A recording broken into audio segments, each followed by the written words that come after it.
love, loss, and a second chance. A story of heartbreak and redemption. The first time I noticed Ramona, not just saw her, but noticed her, was during the second week of our computer graphics class. She sat 3 rows ahead of me, always scribbling in a battered sketchbook with the intensity of someone lost in another world. The first thing you'd notice about her was that she wasn't the kind of girl people noticed. Stocky, a little hunched when she walked, like she was always bracing herself for something. Thick, round glasses perched on her nose, magnifying deep brown eyes that rarely met anyone else's. Her dark hair was always pulled into a low, messy ponytail, like she couldn't be bothered to care. Her skin had the telltale signs of teenage acne that had overstayed its welcome. She wore oversized sweaters, always 2 sizes too big, and jeans that never quite fit right. She was weird, not in an obvious way, but in the way she moved through the world, quiet, observant, distant. She never tried to fit in, and people like me never bothered to ask why. That should have been the end of it. But then we got paired for a project. Bradley Carter and Ramona Green, the professor called out. I barely stopped myself from groaning.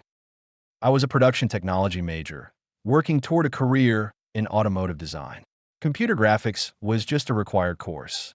For Ramona, an art major, it was probably a playground. I imagined endless debates over color palettes and aesthetics, her rambling about artistic integrity, while I just wanted to get the damn project done. We met after class, standing awkwardly by the door as the other students filed out. So, I started. I already have ideas, she interrupted, not looking up from her sketchbook. Great. One of those. Okay, I said, crossing my arms. Shoot. She finally glanced up, eyes assessing me for a beat before flipping the sketchbook around. My smart-ass reply died on my tongue. The drawing was incredible. It was a concept design for a futuristic cityscape, but unlike anything I'd ever seen.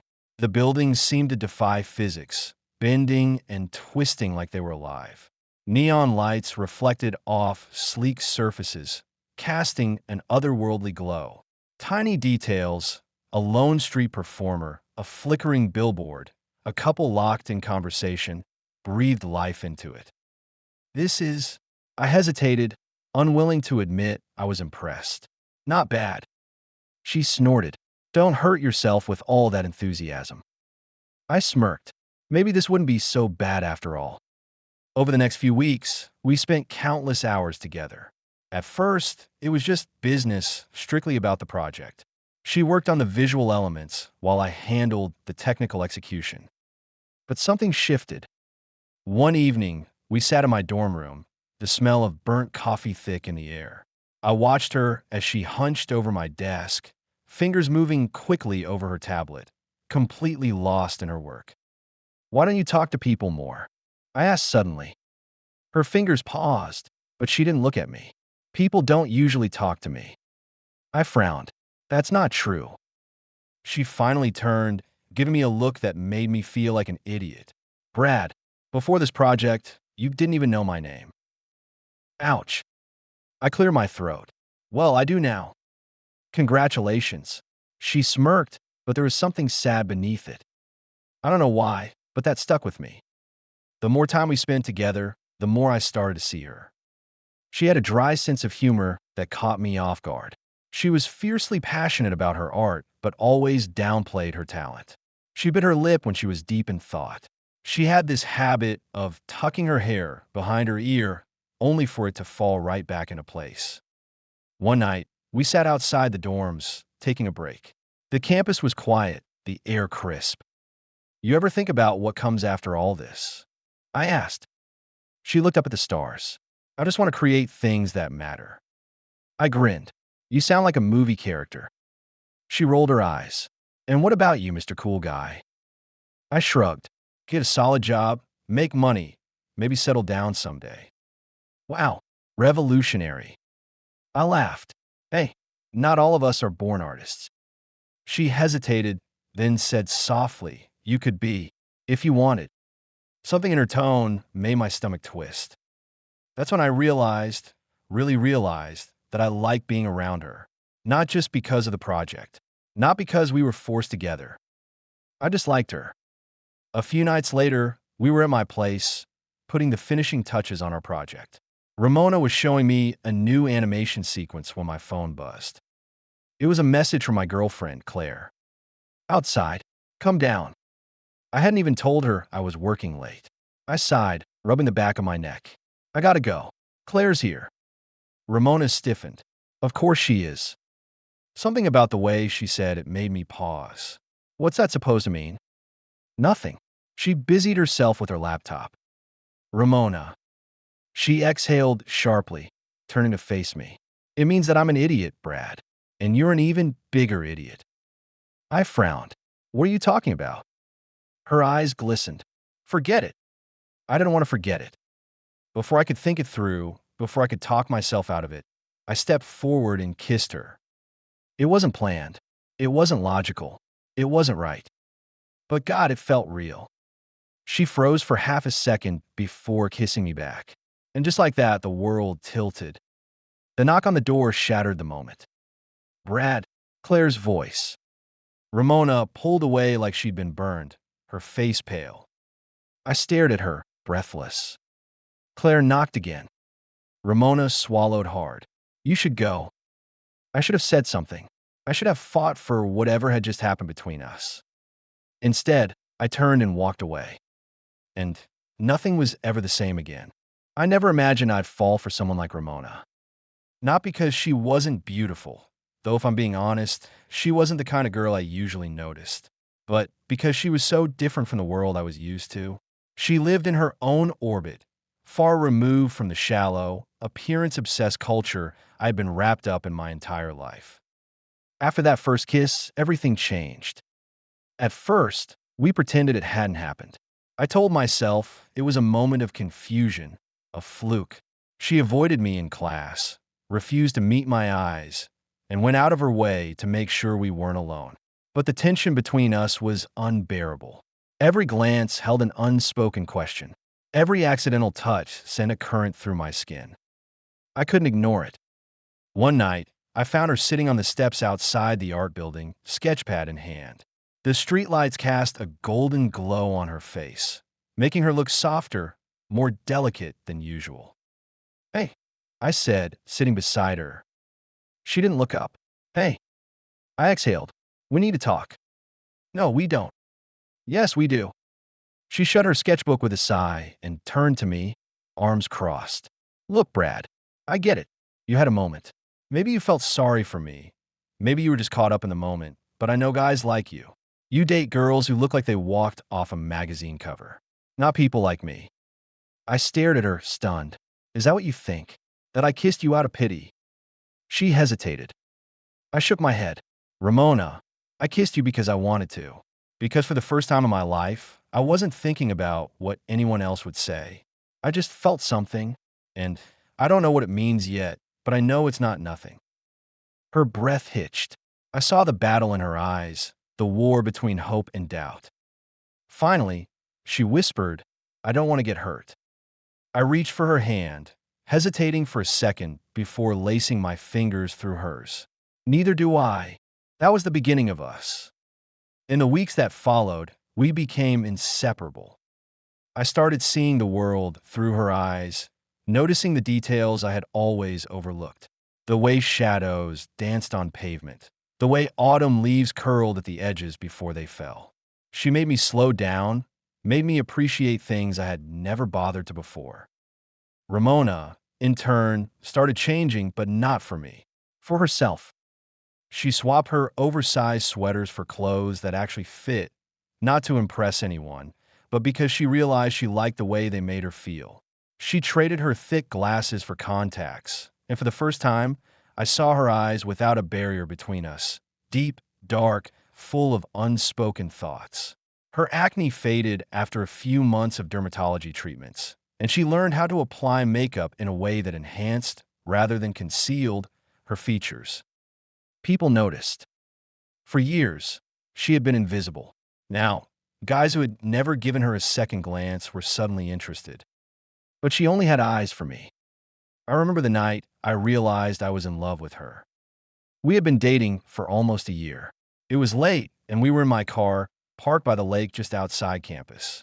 She had her feet propped up on the dashboard, a half-melted milkshake in her hands. "You know what I hate?" she said suddenly. I glanced at her. "What?" "Romance movies." I raised an eyebrow. "Aren't you an art major? Shouldn't you be into that stuff?" She smirked. "Oh, I love a good love story. I just hate how fake they make it seem. The perfect girl, the perfect guy, the dramatic 'I love you' speech in the rain. That's not real." I took a sip of my drink. "So what's real?" She turned to me, her expression thoughtful.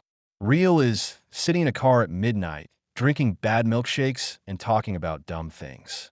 Real is knowing someone's flaws and still thinking they're the best person in the world. Real is—" She stopped abruptly, her cheeks flushing. My heart pounded. "Say it." She looked away. I, I reached for her chin, gently turning her face back to me. "Say it, Mona." She swallowed hard. "I love you." The words were barely above a whisper, but they hit me like a thunderclap. I cupped her face, brushing my thumb over her cheek. "I love you too." Then I kissed her. Not like that first time, full of uncertainty and hesitation. This time, it was deep, knowing, filled with every ounce of feeling I had for her. She melted into me, fingers tangling in my hair, and in that moment, I knew, without a doubt, this was the girl I wanted to spend my life with. I just didn't know how much that life would test us. It started with whispers, soft ones at first, spoken in the dead of night when the world felt too quiet, too heavy. "I don't understand," Ramona had murmured once, tracing patterns on my chest as she lay beside me. "We've been trying for 2 years. Shouldn't it have happened by now?" I had brushed a kiss against her forehead, my fingers slipping through the strands of her dark hair. "Maybe we just need to be patient." Patience, it turned out, wasn't the issue.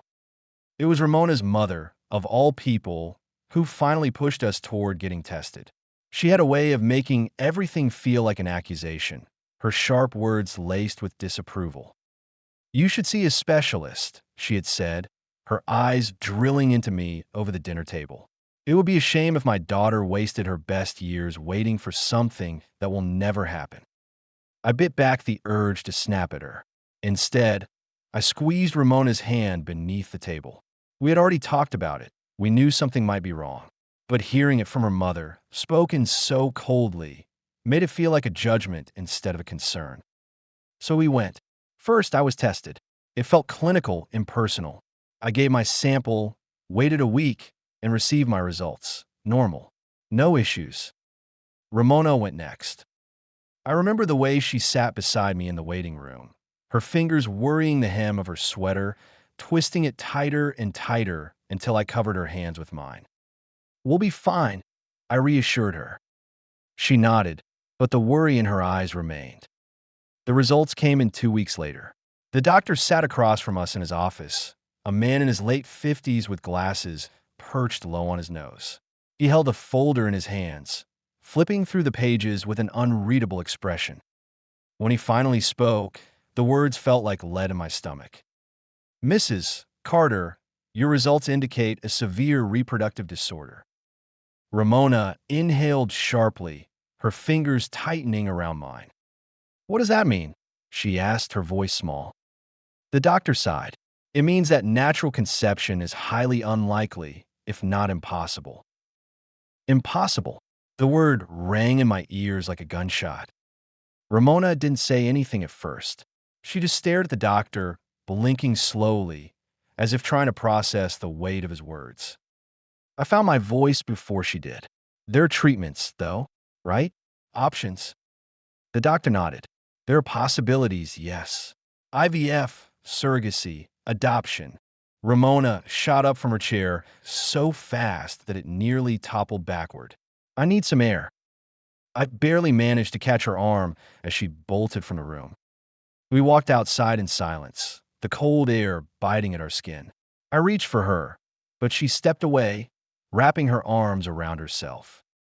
"Ramona," she let out a bitter laugh, shaking her head. "I always knew I wasn't special, but I didn't think I was broken." I felt my heart crack at the way she said it. "You're not broken," I told her firmly. "We'll figure this out. We'll do whatever it takes." She turned to me then, her eyes shining with unshed tears. "And if we can't? If it never happens? Will you still love me then?" I grabbed her shoulders, forcing her to look at me. "I didn't marry you to have kids, Mona. I married you because I love you." She searched my face as if looking for any cracks in my resolve. Finally, she exhaled, resting her forehead against my chest. "I'm scared," she whispered. I held her tighter. "Me too." We stood there like that for what felt like hours, letting the cold wind whip around us. I thought that would be the worst of it, that we would grieve the life we had imagined and then rebuild something new. I was wrong. 3 days later, the clinic called again. The voice on the other end was calm, professional. Too calm. "Mr. Carter, we referred Mrs. Carter's results to a specialist," the woman said. "We need her to come in immediately for further testing." I felt the weight of those words settle deep in my chest, a slow, suffocating dread. "What kind of testing?" I asked, gripping the phone tighter. A brief pause. "We found something concerning. It's best if the doctor explains in person." My pulse pounded. "Tell me now." Another pause. Then, "There are signs of abnormal cell growth." I didn't hear the rest of what she said. I didn't need to. I turned to look at Ramona, who was sitting on the couch, curled up in a blanket. She had been so quiet these last few days, lost in her own pain. And now I had to tell her that pain was only beginning. It started with a phone call. Ramona had been pacing the living room, her fingers gripping the phone so tightly her knuckles turned white. When she finally hung up, she didn't look at me right away. Instead, she stared at the floor, as if afraid that speaking the words out loud would make them more real. "What did they say?" I asked. Her voice was barely above a whisper. "It's cancer." The world shifted beneath me. A dull ringing filled my ears, drowning out everything else. "What kind?" My own voice sounded foreign. "Ovarian." A long silence stretched between us. Then I pulled her into my arms. She didn't cry. Not yet. She just clung to me, her body stiff, as though she were bracing for impact. That impact came fast. The next few weeks passed in a blur of sterile hospital corridors for drips and whispered medical jargon that neither of us could fully comprehend.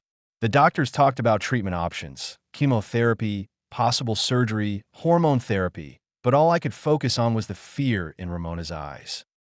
I had seen her scare before, but never like this. She had always been a fighter, but cancer was a different kind of enemy. It didn't play fair.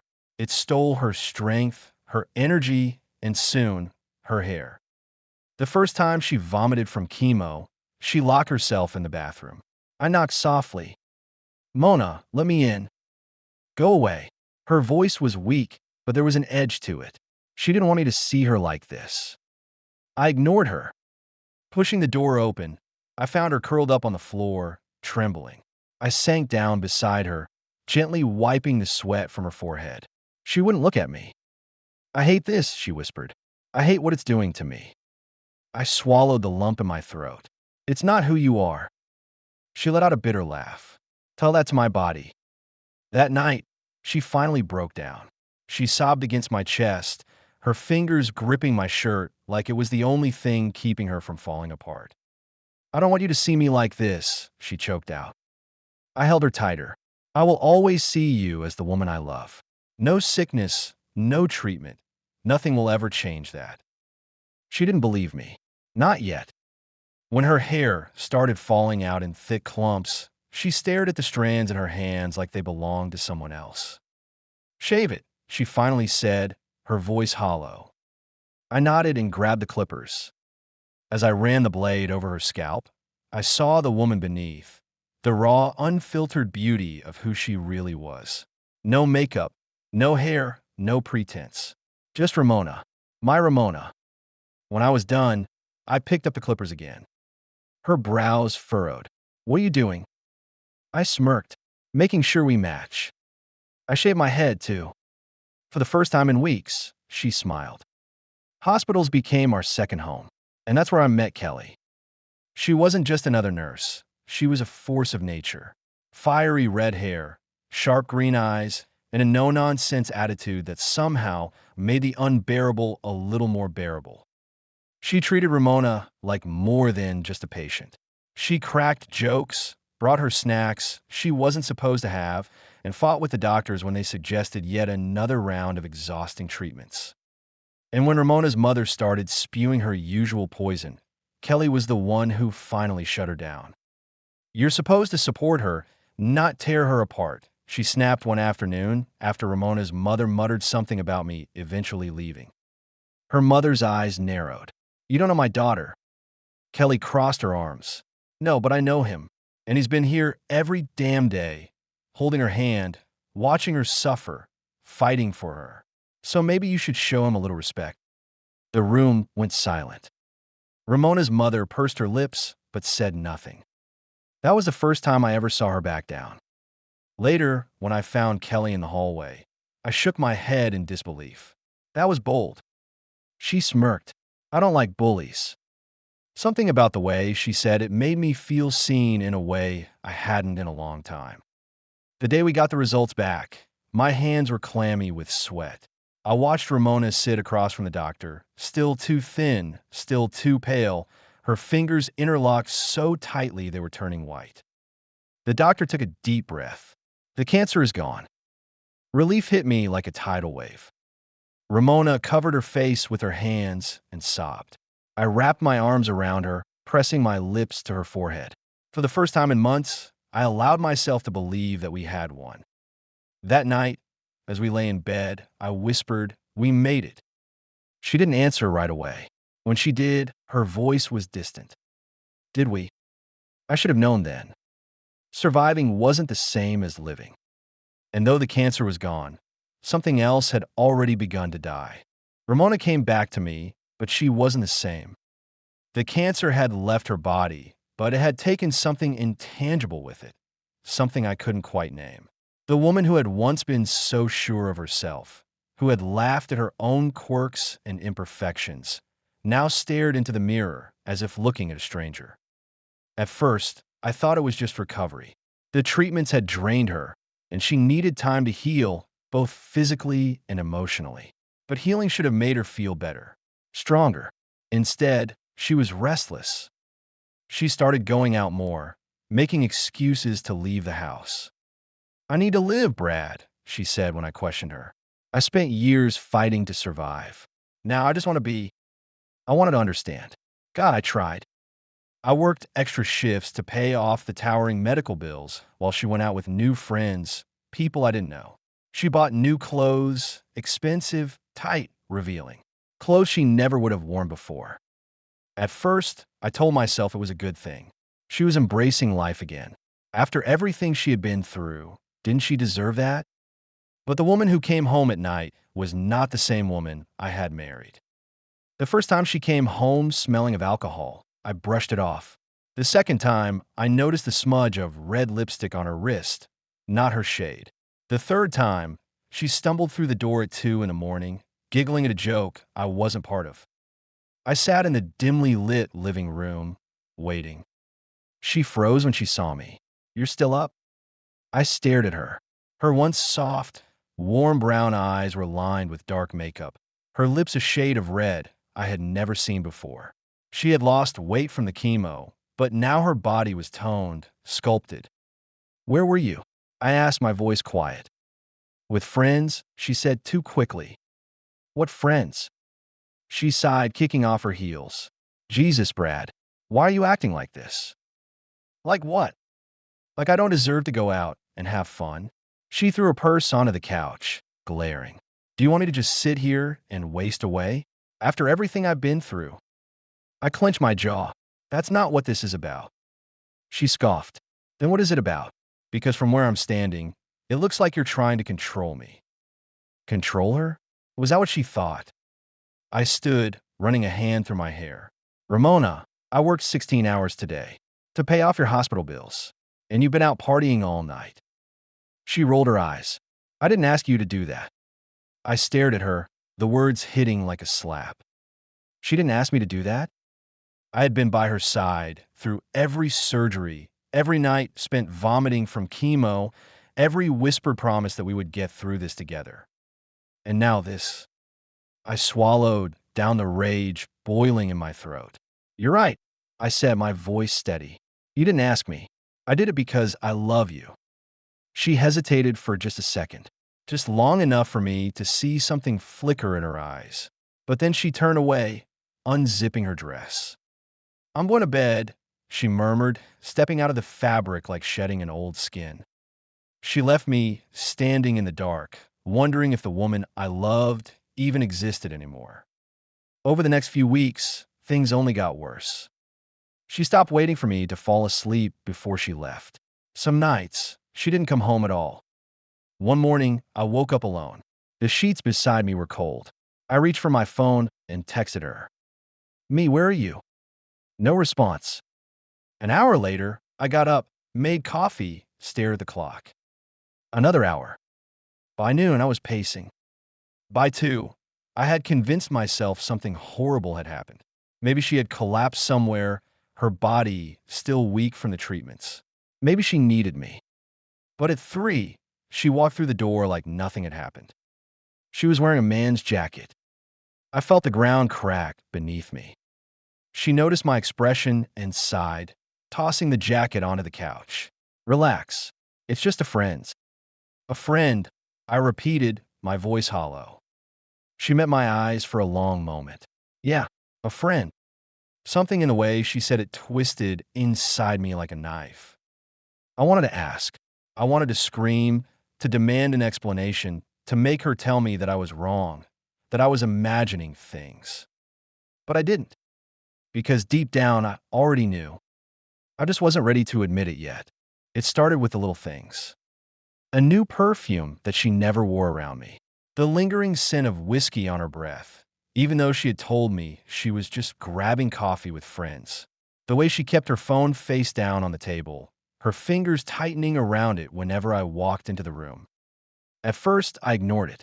I wanted to believe that Ramona was simply rediscovering herself after everything she had been through. She had fought for her life. Maybe she just needed to feel alive again. But then the distance between us grew into something suffocating. We had once been inseparable. Now, she barely looked at me. Our conversations were short, clipped. I told myself it was just a phase, that she was healing, finding her way back to me. But deep down, I knew I was lying to myself. Then Kelly called. It was late, almost midnight. I was at my desk, buried in paperwork, trying to drown out the thoughts that had been gnawing at my mind for weeks. When my phone buzzed, I saw her name and picked up immediately. "Brad, I need to talk to you," she said, her voice hesitant. "What's wrong?" "Not over the phone. Can you meet me?" There was something in her tone that sent a chill through me. I grabbed my keys without hesitation. We met at a small park on the edge of town. It was quiet, the only sounds coming from the wind, rustling through the trees, and the distant hum of cars passing by. Kelly was already there, sitting on a bench, her expression tight with concern. I sat down beside her. "Talk to me." She exhaled sharply, folding her hands together. "I don't have solid proof, Brad, but I've seen things. Ramona, she's been going out a lot, and not just with friends." I felt my stomach tighten. "What are you saying?" She hesitated, then met my gaze. "I think she's seeing someone else." The words hit me like a punch to the gut. I let out a short, bitter laugh. No, she wouldn't do that. She wouldn't. I saw her." Kelly cut in, her voice pained. "At a bar downtown. She was with another man. They were close. Too close." The world around me blurred. I clenched my fists, my nails digging into my palms. "You're wrong," I said, but even as I spoke, I felt the weight of doubt pressing down on me. Kelly placed a hand on my arm. "I wouldn't lie to you, Brad. You need to see for yourself." I nodded numbly. That night, I followed Ramona. She had told me she was going to a gallery event with friends. I knew the address she had given me, but something in my gut told me not to believe it. Instead, I drove to the bar Kelly had mentioned, parking across the street, my hands gripping the wheel so tightly my knuckles turned white. And then I saw her. She walked inside, dressed in a sleek black dress I had never seen before. Her hair was curled, her lips painted a deep red, the kind of effort she hadn't made for me in months. And she wasn't alone. The man with her was tall, broad-shouldered. He leaned in close as they sat at the bar, his hand resting on her knee. My breath caught in my throat. I watched as she laughed, really laughed, her head tilted back in a way that was so familiar it made my heart ache. It was the kind of laughter she used to share with me, the kind that had once belonged to us. Then she touched his face. Something inside me shattered. I forced myself to stay, to watch for just a moment longer. When he whispered something in her ear, she leaned in, her lips grazing his cheek. And then, without hesitation, she kissed him. I felt sick. I turned the keys in the ignition and drove away, my hands trembling. When I got home, I sat in the darkness of our bedroom, waiting for her. The clock ticked mercilessly, counting the minutes, the hours. When the front door finally creaked open, I heard the soft click of her heels against the floor. She walked in, humming to herself. She smelled like expensive liquor and perfume. I flipped on the light. Ramona froze. Her eyes widened, but just for a second. Then her face settled into something unreadable. "Brad?" she asked casually, like she wasn't sneaking in at 1 in the morning. "How was the gallery?" I asked, my voice eerily calm. She hesitated. "It was nice. Why are you up?" I stood, stepping toward her. "Don't lie to me, Mona." She blinked. "What?" "I saw you." My voice cracked, but I didn't care. "I saw you at the bar. With him." Something flickered in her eyes, guilt, panic, but it disappeared as quickly as it came. She scoffed. "Are you spying on me now?" "Don't do that," I said, my fist clenched. "Don't turn this around. Just tell me the truth." For a long moment, she was silent. Then, with a quiet, almost tired voice, she said, "I don't know what you want me to say." The air in the room became suffocating. "Say it's not true," I whispered. "Say I didn't just watch my wife kiss another man." She looked down, and that was all I needed to know. I took a step back. My chest felt hollow, like something had been ripped out of me. "How long?" I asked. She swallowed hard. "A few months." I let out a slow, shaking breath. "Why?" She looked up then, her eyes red-rimmed. "Because I don't know who I am anymore, Brad. I spent my whole life being invisible, then sick, then weak. And now, I finally feel like I have control again." I stared at her, my heart breaking all over again. "And I was just part of the past you needed to escape from?" She didn't answer. That silence was louder than any confession. I felt my body go numb. "I gave you everything," I whispered. "I stayed when no one else would." She turned away, wrapping her arms around herself. "I never asked you to." I closed my eyes. I had fought for her, sacrificed for her. And in the end, it hadn't been enough. Nothing ever was. I grabbed my bag, the one I had packed in anticipation of this moment, even if I hadn't wanted to admit it. Ramona turned, her eyes widening slightly. "What are you doing?" I looked at her, really looked at her, for what felt like the last time. "Leaving." For a moment, I thought she might stop me, beg me to stay. But she didn't. She just stood there, watching as I walked out the door. I used to believe that love, once lost, was impossible to reclaim. That after giving someone your whole heart, there was nothing left to give.